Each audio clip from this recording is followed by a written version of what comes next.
my chemistry preparation for boards 2026 chemistry exam.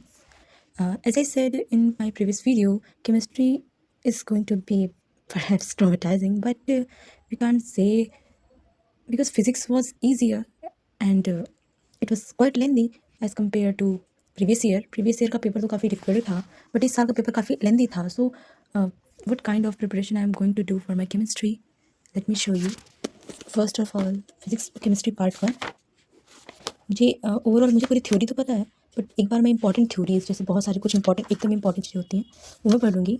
And then the chemistry part 2 का named reaction important है. जैसे बहुत सारे नेम्ड रिएक्शन है, जैसे कि रोजेनमुंड का रिएक्शन, एंड आफ्टर दैट और भी आगे की रिएक्शंस होती हैं.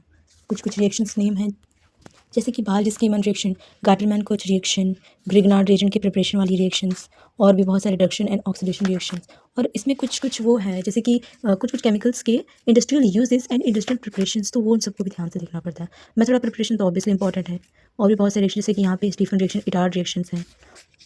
सारे नेम रिएक्शन तो मैं याद करके जाऊँगी. एंड आफ्टर दैट ऑर्गेनिक की जितनी भी इंपॉर्टेंट, मैंने तो नोट्स बनाए पूरे ऑर्गेनिक के.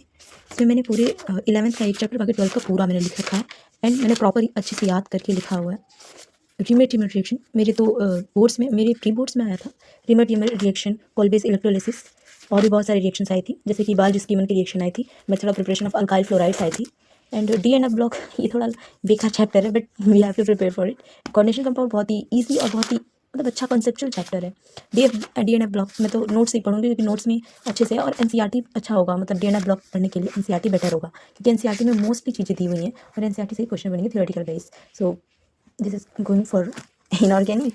एंड आफ्टर दैट फिजिकल के लिए मैंने फर्स्ट चैप्टर के तो नोट्स बना रखे हैं, ऑब्वियसली रफली है, बट फिर भी बहुत इंपॉर्टेंट है. तो फिजिकल के लिए तो मैं नोट्स को देखूंगी. इलेक्ट्रोकेमिस्ट्री के लिए मैंने शॉर्ट नोट्स टाइप के पूरी बुक से नोट्स बनाए हैं. मैं इलेक्ट्रोकेमिस्ट्री के लिए ऐसे ही पढ़ने वाली हूँ, क्योंकि मैंने इसमें पूरी थ्योरी, फॉर्मूला, डेरिवेशन जो छोटे मोटे हैं, और ऑल कॉन्सेप्ट प्रॉपर मैंने क्लियरिफाई करके रखे हुए हैं. सारे इंपॉर्टेंट फार्मूला, इवन जो बेस्ट न्यूमेरिकल्स होते हैं जिनमें कन्फ्यूजन्स होती हैं, मैंने वो सब लिख रखा है. बैटरी से टॉपिक लेकर सारे इंपॉर्टेंट चीज़ इसमें है. तो मैं इसे पढ़ने वाली इलेक्ट्रोकेमिस्ट्री के लिए. एंड इसके लिए क्या कहते हैं, केमिकल काइनेटिक्स के लिए मैंने नोट्स बना रखे हैं, मैं इसे पढ़ूंगी. इसमें मैंने सारे ग्राफ, सारे तरह के क्वेश्चंस और हर एक तरह की चीज़ों को लिख रखा है शॉर्ट नोट्स में ही.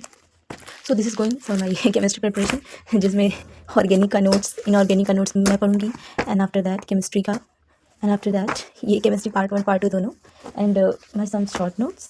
एंड ऑनलाइन लेक्चर्स तो सभी देखते हैं, तो थोड़े बहुत तो देख लूँगी ना रिवीजन के लिए.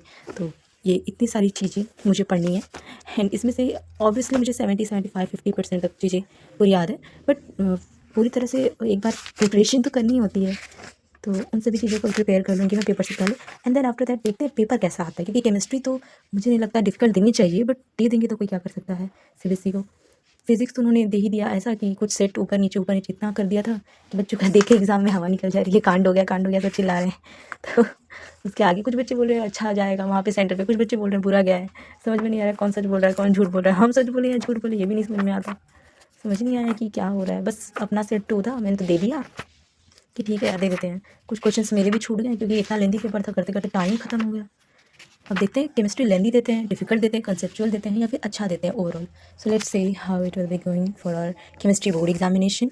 प्रिपरेशन तो अपनी तरफ से पूरी रहेगी, बट हु नोज़ कि पेपर कैसा आए. So that's it.